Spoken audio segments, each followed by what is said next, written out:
Good afternoon, and welcome to the Stratus Admissions Counseling and Beat the GMAT webinar. Today, we're talking about only 90 days until round 2 deadlines, what you should be doing week by week. I think we're technically down to about, maybe it's exactly 90 days today. We might be at 89. First deadlines for round 2 are January 2nd, with the Ross application due at that time. Before we jump in and get started, I'm going to wait for some stragglers to join us, and I'm going to ask a number of poll questions, just get a better sense of who's with me today, and so I can tailor my presentation to you guys. So first off, I'm always curious, where are you located? Where in the world are you sitting today as you're listening to this webinar? I'm Susan Cera, and I'm in the U.S., east of the Mississippi River. In sunny North Carolina, where it is a beautiful fall day, probably 75 degrees, sunny skies, few puffy clouds. We've got great distribution of folks with us today. We have votes still coming in here. And while the votes are coming in, I've never seen so many people who are in other, and I'm curious, put into the questions section where you are if you are not in the US, you're not in Asia, and you're not in EMEA. So we've got about 10% of our folks are in the US, east of the Mississippi, about 20 are in the US, west of the Mississippi, and then about a quarter are in Asia, a quarter are in EMEA, and the biggest percent of everyone is in other. So I don't know, are you in Australia? Are you in Latin America? Are you somewhere in South America? Are you in Antarctica? Let me know. With that, I'm going to close out this poll, ask a couple other questions here. Have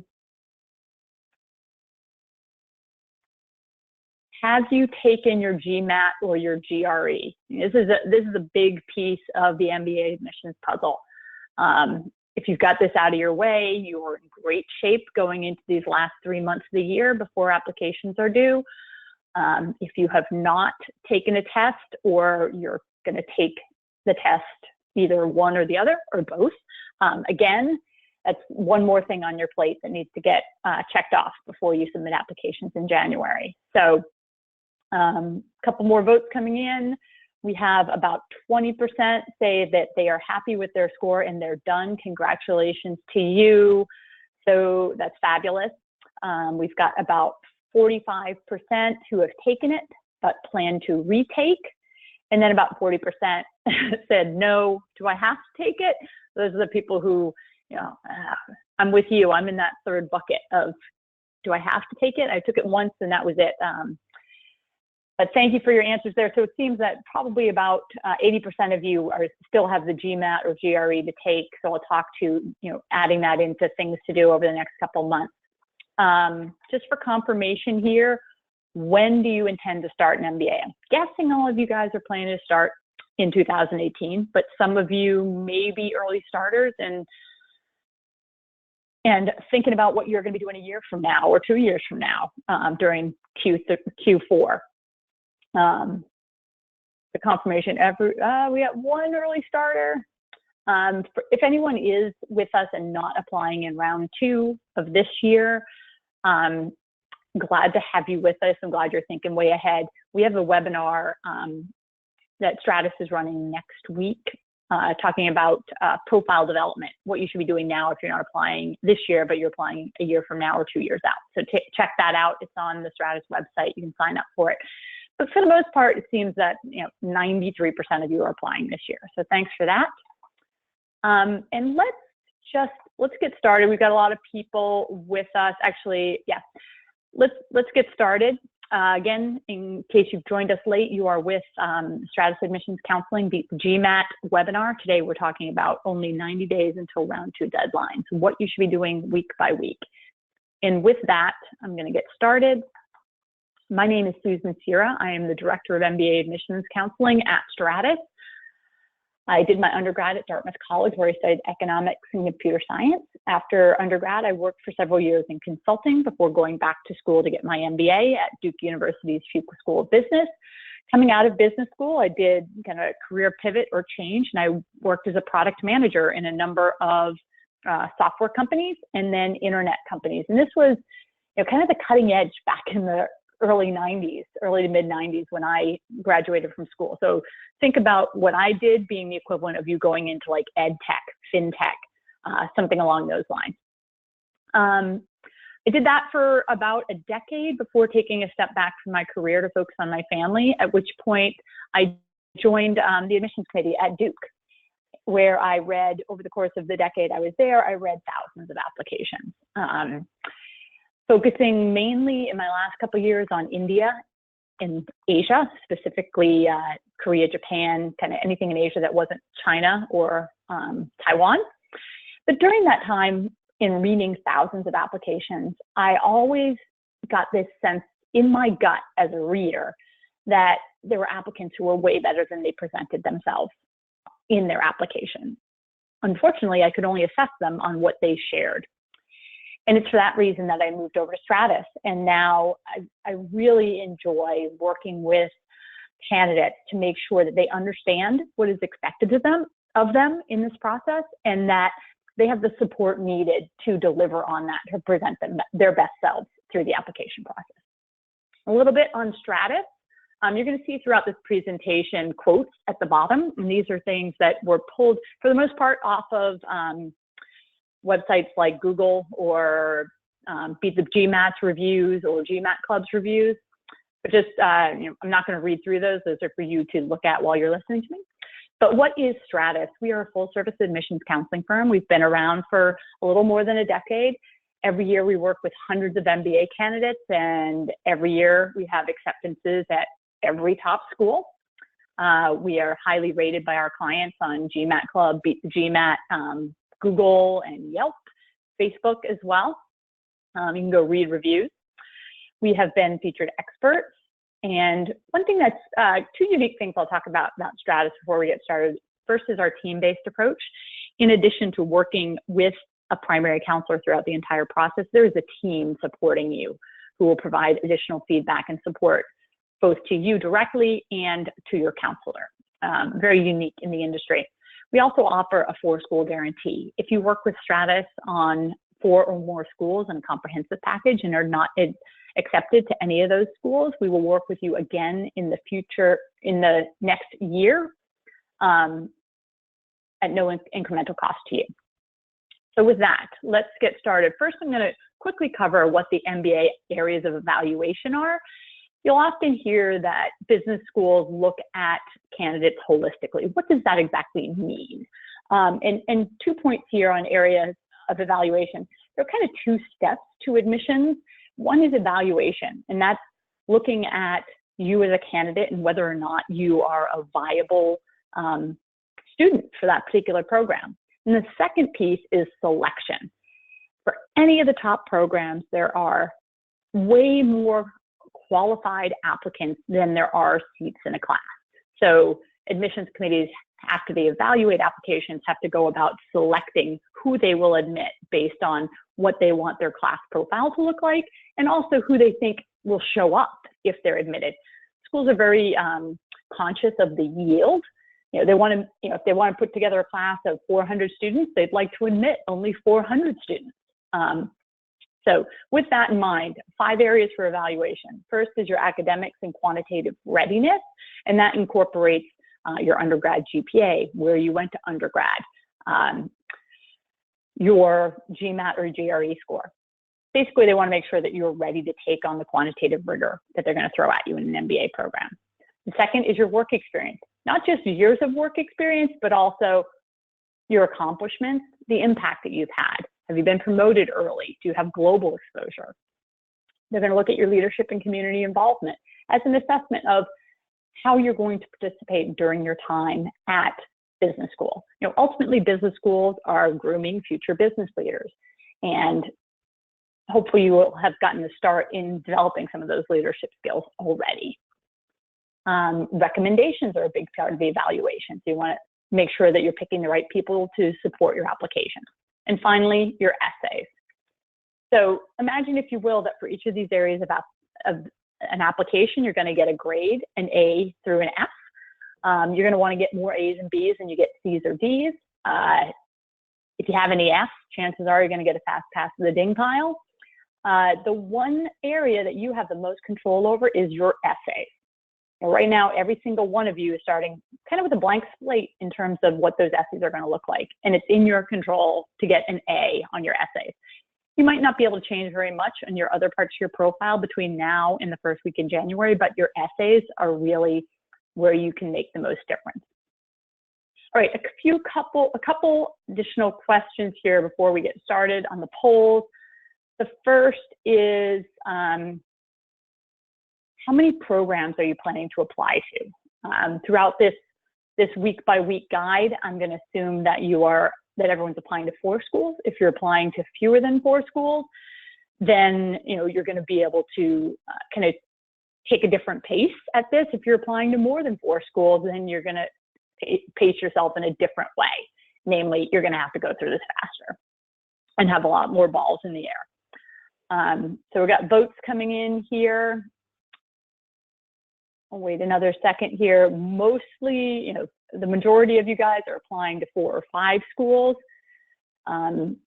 We've got just a handful applying to only 1 school. About a third are applying to 2 or 3 schools.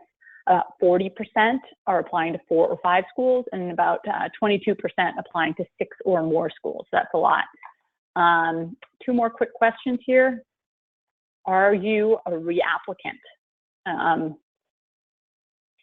We work with a lot of reapplicants, people who just tried it on their own and were not successful. It's fascinating. I do a lot of kind of ding analysis, and it's amazing what a difference working with a counselor like someone at Stratus can make in terms of crafting a great application. So we've got, most of you guys are applying for the first time. We got about 90% are first time applicants, and about 10% of you guys are reapplicants. Closing that out. So let's jump right in here in terms of week by week. So you're going to see at the top of each of these slides kind of all the deadlines related to kind of the top 20 US business schools. I think INSEAD may be in here as well. So just take a look at that, but off we go. Get started now. Have you taken your GMAT? If you haven't, make sure you get a date on the calendar. I'd go ahead and create a target list of schools and sign up for updates on all these schools. It might be 10 schools, it might be 15 schools. This is not your final list, but make sure that you're getting alerts about webinars or local events that you might attend. Forget about the essay prompts for now. What you really need to be doing this week is thinking deeply about what motivates you and what your passions are. What are some of the landmark experiences in your life that have shaped who you are and what's important to you? And go ahead and write out some of these examples. Journaling, type them up. These are going to be the baseline for your essays and ultimately, hopefully, for being able to respond to interview prompts. Identify a list of possible recommenders. Most schools are going to want a recommendation from your current immediate supervisor. That may or may not be an option for you, but think beyond that. Almost all schools are going to want 2 recommendations. Ross is one of the few schools that requires only 1 recommendation. They won't even take any more than that. USC Marshall doesn't require any recommendations, but get that list, 4, 5, 6 people who could be recommenders for you. If you are an international candidate, and I know a lot of you guys are in Asia or EMEA or other parts of the world, I'm not really sure where you are, but make sure you check your TOEFL requirements now. One thing that really surprised me is that the UC schools, being UCLA and UC Berkeley, have a requirement for a TOEFL. Even if you're from India, you need to take a TOEFL, even if all of your education has been in English.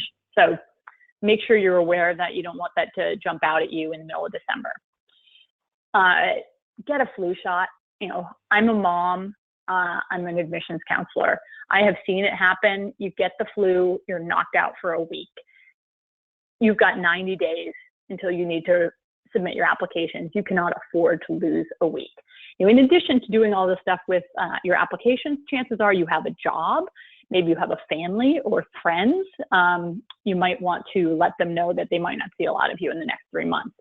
But get that flu shot. You don't want to get sick.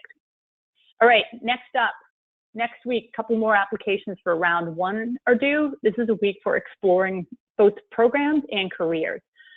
So make sure that if you don't already have it, you create a GMAT or GRE test plan and make sure you have scheduled your test date. You don't want to be in a situation where you think you're going to take it the last weekend in October and you cannot get a seat in a testing center near yourself. So get that test on.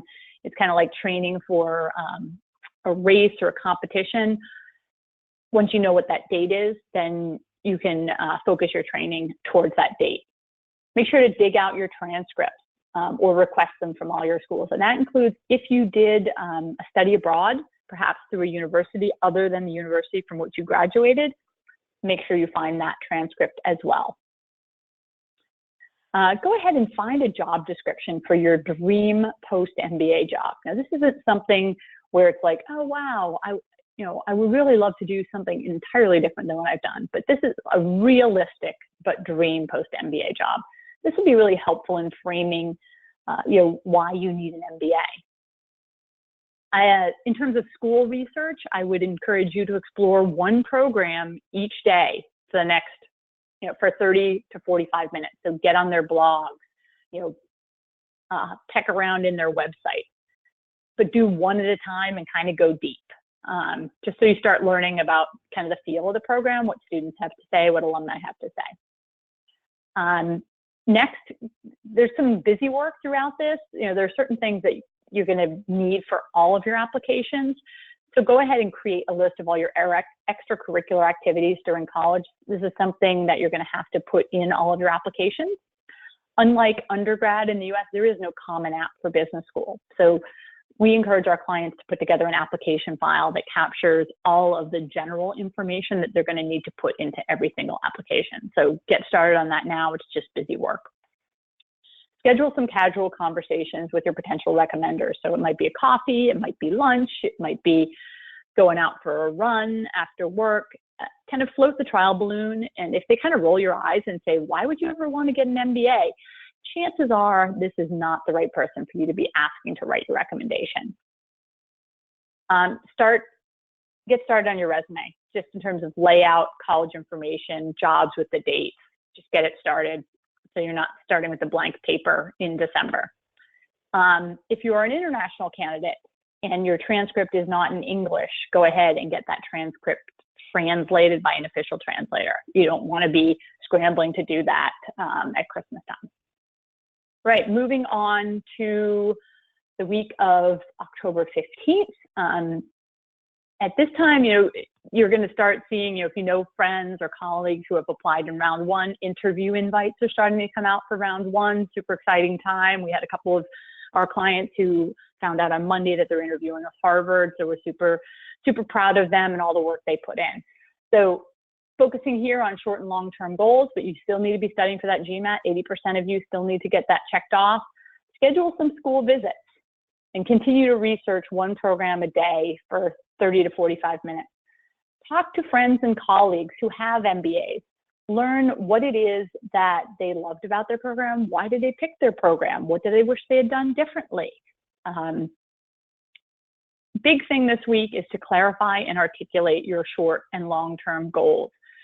Although schools realize that your goals will probably change from when you apply to when the job you actually take when you graduate, you need to understand why you need an MBA, and that why should be affiliated with what that short-term goal is. During this time, you should be maintaining open communication with your potential recommenders. Again, just kind of casual conversations, making sure they know that you're working towards this, maybe sharing your goals with them, because they perhaps could help you to tweak those goals so they make sense. Remain engaged with your outside activities. So kudos to you if you have been involved in outside activities. Say you have a leadership role, with your local alumni club for your undergrad. Now is not the time to just slack off on that. You really will tick off the people that you're working with there. And who knows, if you're a volunteer at a local food pantry and you stop showing up, then maybe the person who runs that food pantry will no longer be a good person for you to be asking to do a recommendation for you. In terms of busy work, add your leadership and community involvement to your resume.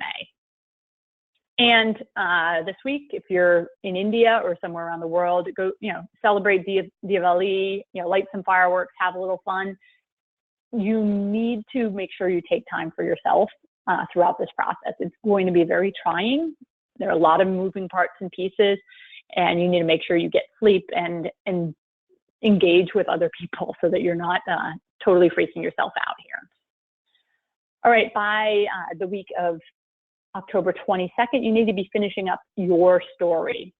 Kind of the theme for the week, keep studying for the GMAT, but craft your themes that you want to highlight. This is something we spend a lot of time working with our clients on.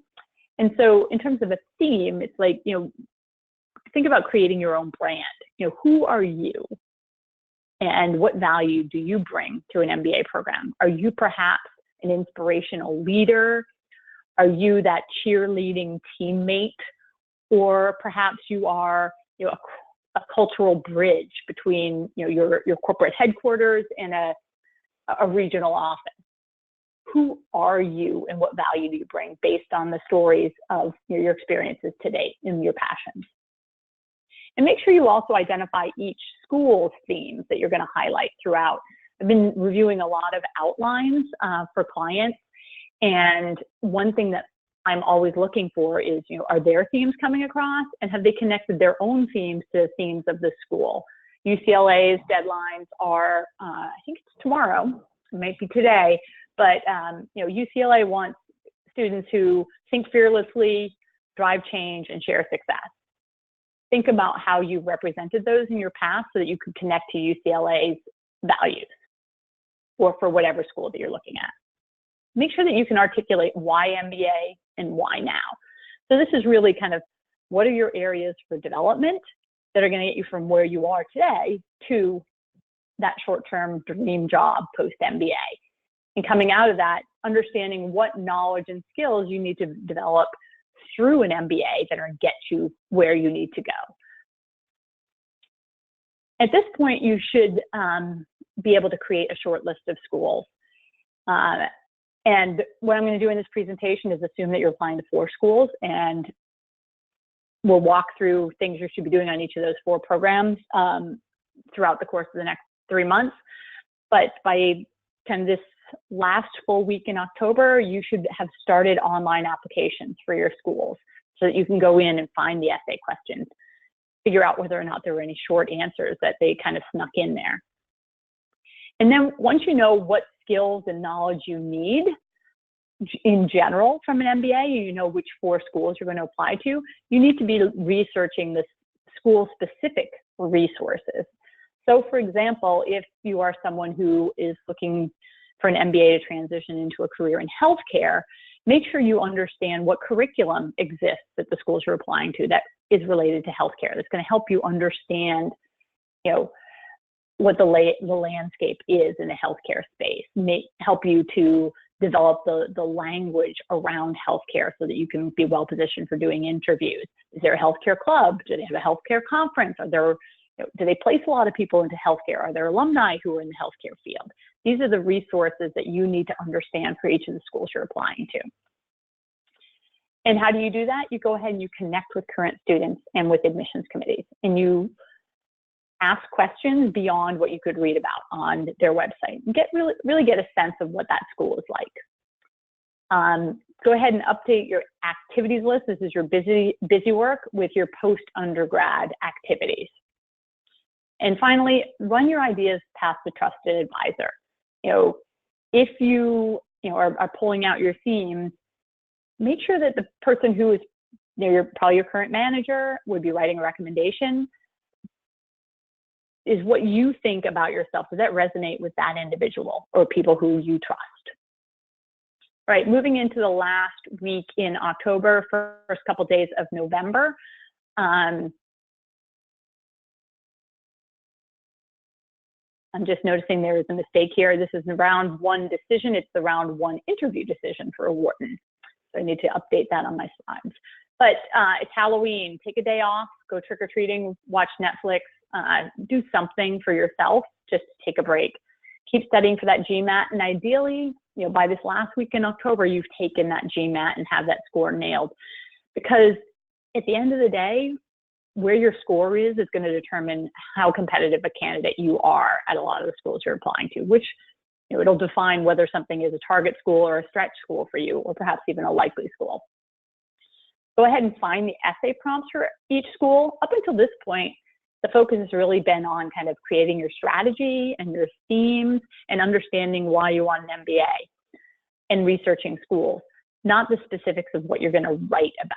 So you've got about a month before you even need to put pen to paper, so to speak, or fingers on your keyboard. What I encourage my clients to do is that once they find the essay prompts for each school, they create a Word document or Google Docs, your preference, and you put the prompts into those documents, one for each of your 4 schools. At this point, pick your favorite program, and we're going to refer to that now as school number 1.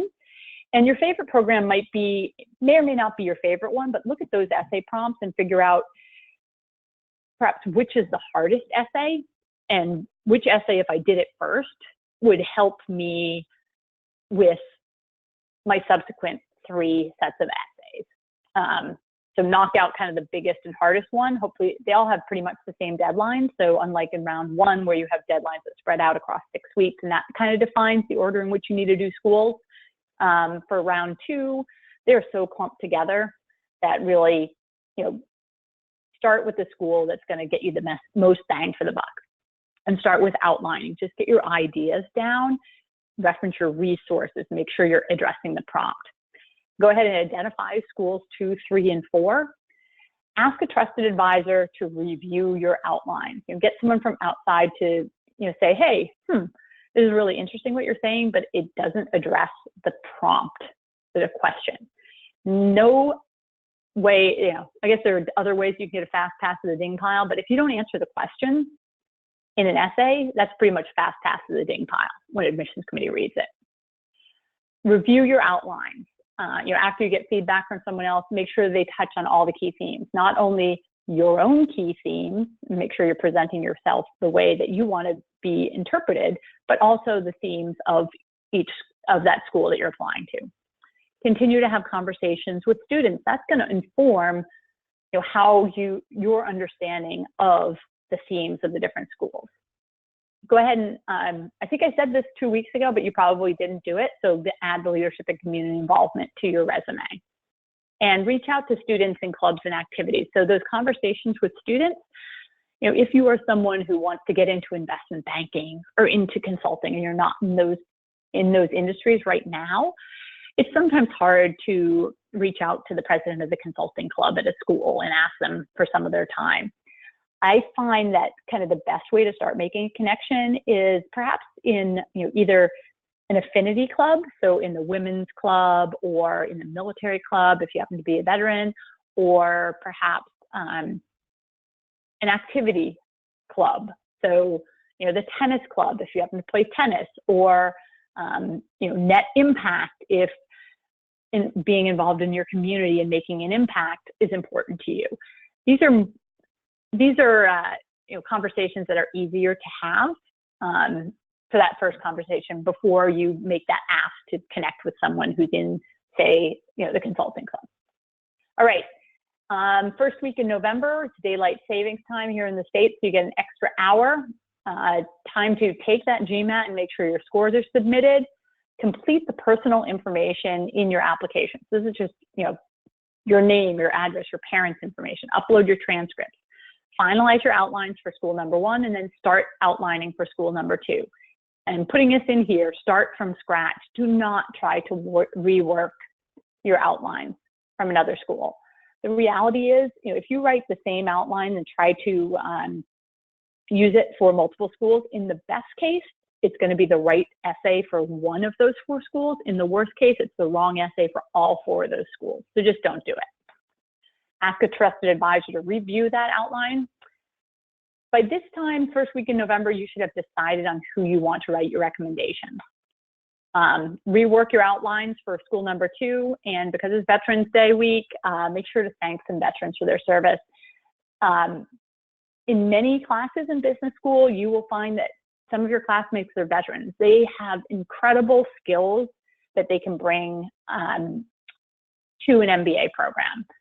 So, you're going to get to know these people during your time in business school. So thank them now for their service. All right, middle of November, recommendation week. You're going to write the first draft of your School 1 essays, finalize your outlines for School 2, ask for feedback on your School 1 essays. This is the week you're going to make that formal ask to your recommenders and really say, hey, you know what, I'm applying to 4 business schools and I would really like for you to write my recommendations. And hopefully they're going to say yes. And you're going to start drafting an email with guidance. You want to be able to share with them everything they need to know. What are the deadlines? What are the themes you're presenting about yourself? What are the schools you're applying to? Why are you applying to these schools? Why do you want an MBA? What are your short-term goals? What are your long-term goals? Lots of information should be providing to make this easy for them. Start your outlines for School number 3. Add your work experience to your resume and make sure that you're drafting bullets that highlight your impact, ideally in a quantifiable way. I've read a lot of resumes, and if you can't define what impact you've made and do it in a quantifiable way, it's really hard to be persuasive in your resume. By November, you should be visiting schools and connecting with students. Schools are settled in at this point. People are starting to interview for summer internships and for jobs and such. Go ahead and you've written your outlines for School number 3, request a review of those School number 3 outlines. Going into Thanksgiving week, buy a fresh turkey and fixings and start cooking. You really need to make sure that you stay on top of your job, all your MBA stuff, and life in general. So don't forget about your family. Don't forget about Thanksgiving. Edit that first draft you have of your School number 1 essays and request help. Ask someone to look at it. Start your first draft of School number 2 essays. Finalize your outlines for School number 3 essays, and then create the first draft of your School number 4 essays. So here we are, kind of last full week in November, and you have 4 sets of essays in play. That's really what you got to do when you're starting with 90 days left. I've been able to work through with clients who start, 5-6 months ahead of deadlines. They're only doing 1 school at a time. This is the week where you're going to add your recommenders' emails into those online applications, and that's going to trigger an email to be sent to each of your recommenders with instructions. So if you're applying to 4 schools, they're going to get 4 different emails from different schools as to what the expectations are. And go ahead and send that email you were working on last week to your recommenders with that guidance. Complete the work experience section in all your applications. Yep, it's on your resume, but you're also going to need to type that all in to your applications. Again, no Common App. If you've created a single application file that has all of this information in it, you should be able to cut and paste and not have to retype and jeopardize having sloppy typos in the application itself. Be thankful for your family and friends. They're going to be here to support you through this process. They're going to be here to support you during your time in business school. Parents are a great resource even when you're a young adult, in terms of encouraging you to go off and follow your dreams. So make sure that you show that you're grateful to them for their support. And go ahead and make your holiday shopping list. You got a lot of work to do in December. You need to be thinking about, if you're purchasing gifts for the holidays, you don't want that to sneak up on you. Go to a movie if you even know what movies are out. Honestly, you can get so heads down in this and so focused that you lack awareness on what's going on in the world around you. Try not to get sucked into it that much. All right, focus and finish. Again, this is kind of the last week in November, probably about 45 days out from the deadlines. Do you need to retake your GMAT? If your score's not where you want it, you might need to be restudying and rethinking that. Get an independent review of your School number 1 essay. So this is kind of beyond your trusted advisor. Give your essays to yet another person who hasn't seen them before. At Stratus, part of our whole team process is that essays are reviewed by someone who knows nothing about the client in advance of being submitted. So that person who reads it, we refer to them as the school-specific reviewer. They have just the essays and the client's resume and can review those essays as if they were admissions committee. finalize your essays for school number 2, create your first draft of essays for school number 3, finalize your outlines for school number 4, get feedback on all of the above, enter all your extracurriculars into your application. You will find that there are things in the application where you need to put them in order of the most importance to you. You need to think about these things. And don't be just doing this at midnight the night before the deadline. Make sure that you're aware of any short answer questions within the application. There are some, quote, short answers that are frequently hidden in an online application, some of which are 250, 300 words. That's not a short answer, really. That's another essay. And you need to ensure that your responses to those questions align with everything else that you're presenting throughout your application. Touch base with your recommenders. Make sure that they have received the email invite from the school and find out if they have any questions on what you shared with them in terms of guidance. If you studied abroad, I mentioned this earlier, if you studied abroad with a school other than the one from which you graduated, make sure you find that transcript. Wharton specifically is going to want that transcript in addition to your regular transcript. All right, we're now down to the last 30 days, and it's at this point where you're going to start seeing in that calendar at the top decisions coming out. So people will be hearing this first full week in December that they maybe were admitted to Yale or to Booth, and that's super exciting stuff. But don't get distracted by the release of round 1 decision. Put your essays for school number 1 on the back burner. Give them a little bit of time to rest, because you can come back to them with a fresh set of eyes.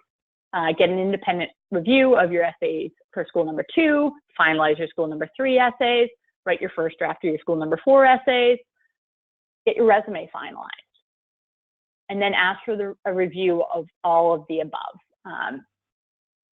At Stratus, we're constantly reviewing essays and resumes, feedback, tweaks, small tweaks, making sure the resume fits on a single page, taking out stuff that's extraneous and doesn't add value.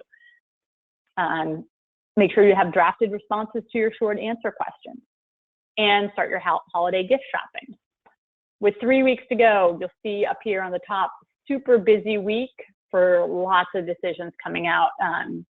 During my time in admissions, I really enjoyed going in and making calls to people. It's a super exciting time to get. This is actually on the bottom, an email that I got from one of my clients.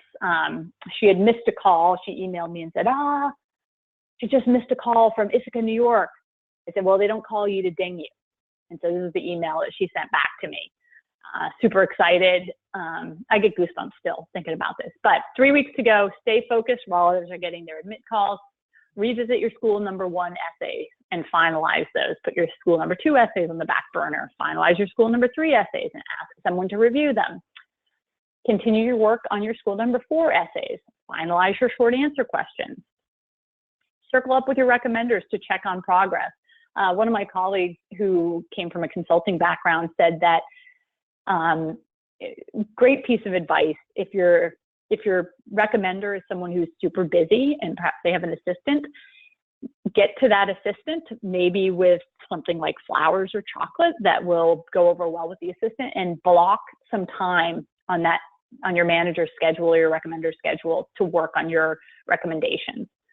And then perhaps when that time is happening, go and hang out with the recommender's assistant and make sure that the recommender is in his or her office working on your recommendations and is not taking calls during that time, is not leaving to go to a meeting, but is focused on getting that ready for you. All right. Make sure that you request that test scores be submitted to schools. Ideally, you did that when you took the test, but if you are applying to schools beyond what was listed on your when you took your test, make sure that you get your scores submitted.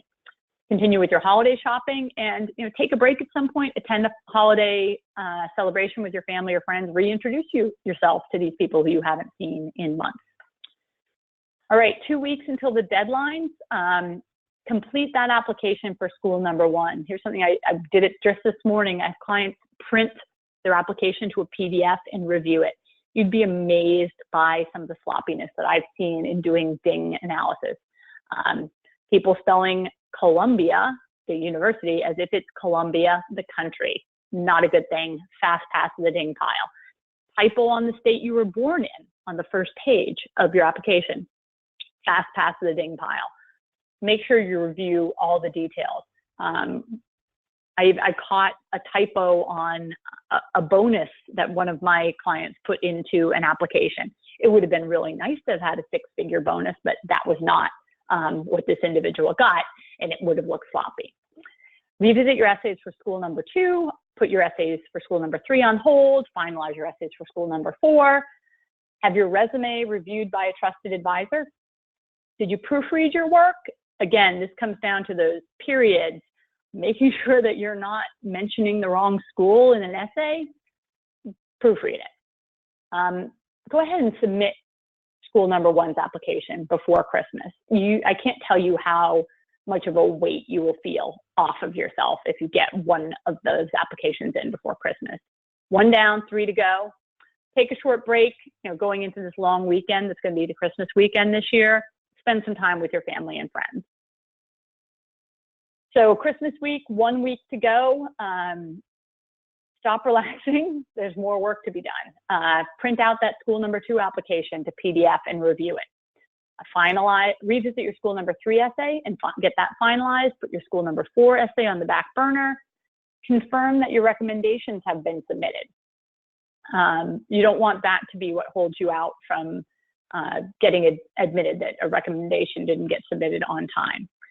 Email the students that you engaged with at the different schools and thank them for their assistance. They don't necessarily need to help you, but their willingness to help you will say something about the school and the culture there. Go ahead and submit your application for school number 2 this week. It's a week in advance of the deadline, but get it off your plate and you're halfway done. Go ahead and print school number 3 application to PDF and review that before the end of the week. And here we are, first week in January. Look at how all that red up here, all of these applications due. In a 4-day time frame, 10 different applications due. You might be working on 4 or 5 of those. You need to make sure that you're on top of it. So ring in the new year, perhaps take advantage of when other people are out partying to get a little sleep or focus on your applications. Submit your application for school number 3. Print your school number 4 application to PDF and review that, and then submit it. Write thank you notes to your recommenders, and then celebrate. Take the rest of the week off, because starting the following week, you know what you're going to be doing? Thinking about prepping for interviews. So I've raced through this really quickly. Let me talk a little bit now. I'm going to do some Q&A at the end, but talk a little bit now about how Stratus can help. MBA applications are complicated. I just raced through kind of all the moving parts and pieces with recommendations, with the applications, with essays and transcripts and getting things translated. Lots of stuff going on. Tight schedules, nuanced decisions. I've had clients asking me, I did 2 majors. Which do I list first on my application? You know what? That is actually something you should think about. How do you prioritize, your outside activities when you're asked to put them most important to you? How are you going to put those on the application? Stratus has a team-based approach with a proven methodology to walk people through this process.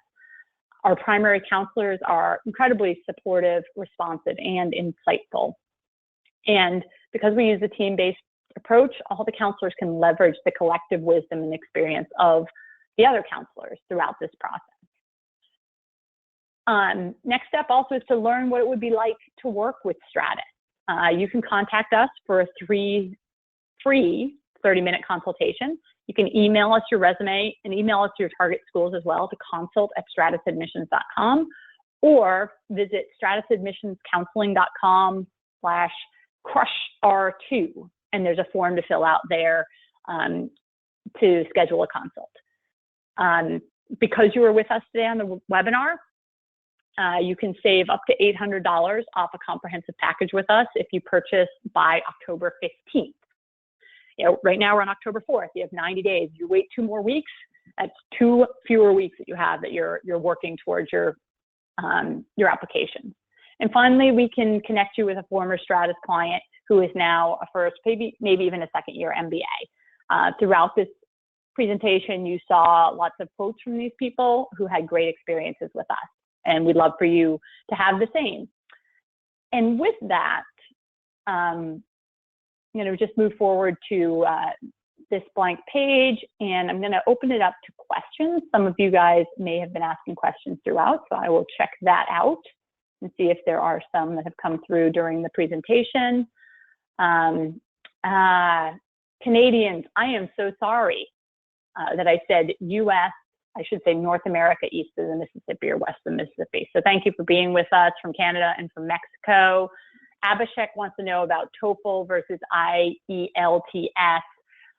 I say TOEFL because it's easier to say than IELTS.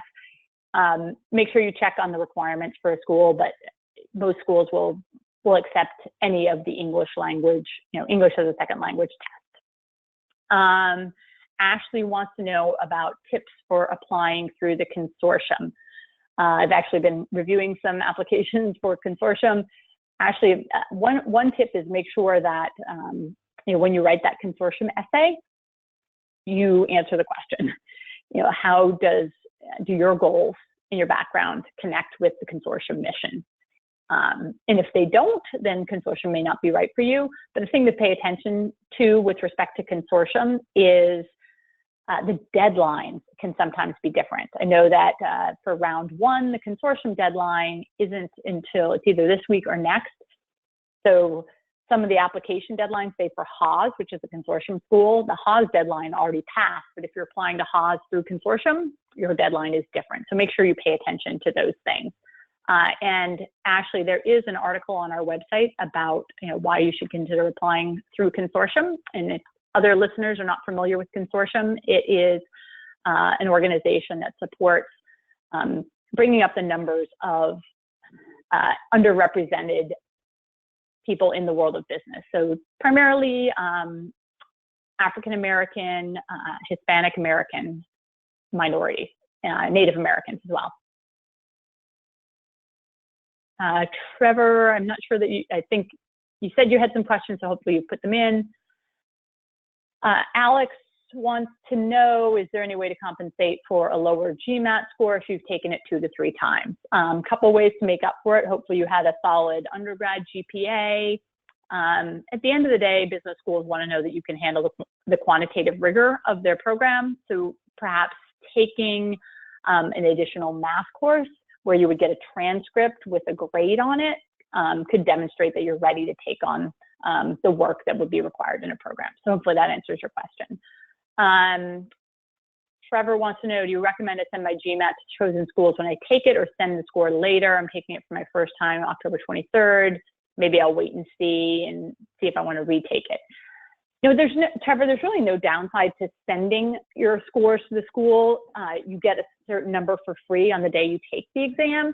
The schools are only going to look at the score on when you put in your application, you will put in your GMAT score and the test date for that particular GMAT score.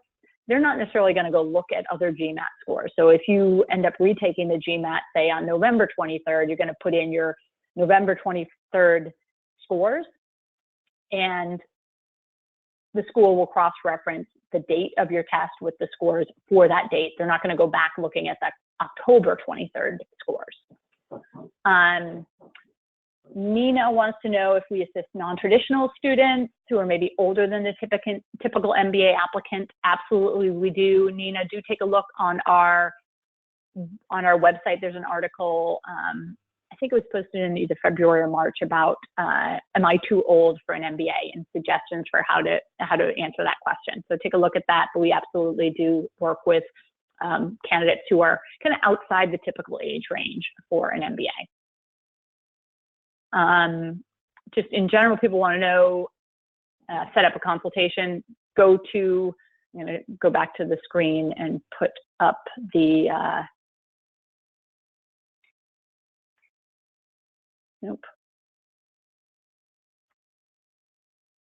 put up the slide, the very last slide on my presentation for you that has the website, the web page that you're going to go to.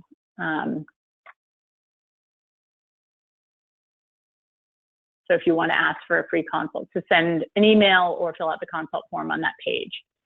Hannah wants to know, applying to 4 or 5 schools, how many should be stretch, safety, etc. Great question, Hannah. We typically recommend kind of, if you're doing 4 or 5 schools, I would say, 1 stretch school, 2 target schools, and 1, we call it a likely school, just so you have a mix. If this is the year you want to get an MBA, you want to make sure you're getting in somewhere. Abhishek wants to know, how much does a career gap affect the admissions decision? Really, it depends on what you've been doing during the time when you are not working. Optional essays are a great place to address any gaps in your work. There's a great article, Abhishek, on our website on writing an optional essay. So take a look at that and see if that might help you out in describing what you've been doing or what you did during the time when you weren't working. A question from Trevor about one-page resume. Really, for business school, they don't want to see more. I'm not going to tell you that it's a fast pass to a ding pile, but you really need to synthesize your experience to date and get it onto one page. That's it, the end. It really needs to be one page. Let's see if we have any more questions here. Let me just scan back up and make sure I've addressed all of the questions. Someone asked about sending the slides.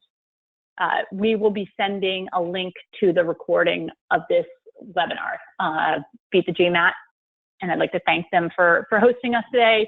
We'll be posting that on their YouTube channel probably later today or by tomorrow, depending on what part of the world you're in. So we will send a link to that. Actually, we have another question about how long a resume should be. One page is really the answer there. A couple more questions coming in here.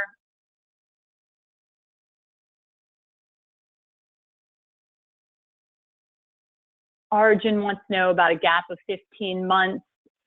Yes, you should. A gap of 15 months is fairly significant.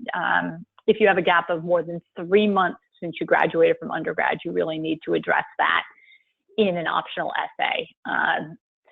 You might have been, you might have been caring for a family member. I actually worked with a client a couple of years ago who finished undergrad and needed to care for both of her parents who had delayed having surgeries until she could be with them. And she didn't start her first job out of undergrad for, it might have been a year.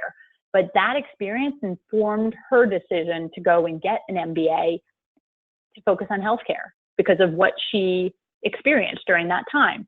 So, she's now in got a full scholarship to, a top 20 program.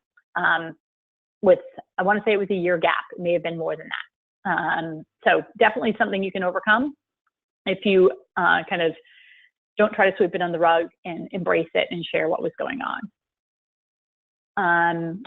Lawrence wants to know, small business owner, 37 years old, would a business school consider you? Absolutely, they would, Lawrence. I'm going to direct you to our website, and I hopefully will follow up with an email with links to this, but there are 2 articles that I would point you to. One was the one that I recommended earlier, that Am I Too Old for an MBA? As a small business owner, you probably have some flexibility in your time. There are lots of great part-time and flexible programs that you might consider. We also have an article about entrepreneur to MBA, things you should be thinking about. So take a look at that as well. Natasha wants to know what the fast pass of the ding pile is. So the ding pile is, you're not getting invited to interview, you're not getting into school. A fast pass to the ding pile means I'm going to read through your application very quickly, and beyond that, I'm not really even considering you because there's something that's so blatantly wrong that you're not getting in. If you were with us at the beginning when I talked about the areas for evaluation, fast pass of the ding pile could be an unexplained GPA that's below 3.0. So, or it could be a 15-month gap in your career that you didn't address anywhere. Fast pass to the ding pile. Kieran wants to know, was waitlisted last year, applying this year, how do you view those applicants? You know, Kieran, there's a great, I keep pointing folks to our website, there's a great article on, you know, what you need to do as a reapplicant.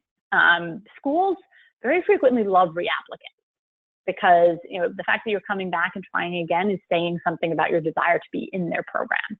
But you need to make sure that you've addressed anything that may have been perceived weaknesses last year. It might have been that you just didn't have enough work experience and you have another year under your belt, and so you're a more compelling candidate. You might have had a soft GMAT score and you've improved that, and now you're a better candidate. Perhaps you didn't take the time last year to really research the school and connect with it, and you've engaged with a lot of students over the last 9 months, and now you have a much more compelling application. In any HBS class, 10% of the class are reapplicants. So that should say something to you about how do schools view reapplicants. Lou wants to know, addressing gap years or periods on a resume. Again, I point you to the article on our website about optional essays. Louise wants to know, how much does being an undergraduate alumni, I'm guessing of the same university, help, you know, if you did well undergrad? You know, if you are, you know, someone who lives and breathes that university, perhaps you continue to be active as an alum from the undergrad. You know, schools are going to like that. You know, but if you really ticked off a professor, then, you know, they might not like it so much. But, you know, there are a lot of people who, you know, I went to Duke for my MBA. There were a lot of what we call double Dukies, people who loved their experience undergrad and wanted some more of it in an MBA. So I have just about run out of time, so I am going to sign off here. I thank all of you for coming. If I did not answer your questions, I will be going through these later, and perhaps we'll shoot you an email. I'm going to go back to this last slide to remind you where you would want to, oh, I apologize that if I didn't go through all of these pages, the URL that you would want was not up there. So stratusadmissionscounseling.com/crushR2. My colleague Brendan Young is the one who will follow up with you if you were to submit there. So if you see that name, please do respond to Brendan, and he will be the one to get you scheduled for a consultation. And I want to thank Beat the GMAT for hosting us today, and I want to thank you for taking time out of your day to join me. And look forward to connecting with some of you and hopefully working with you towards your round 2 submissions. If not, I wish you all the best and have a great rest of your year and a great rest of your day. Thanks again, and have a good day.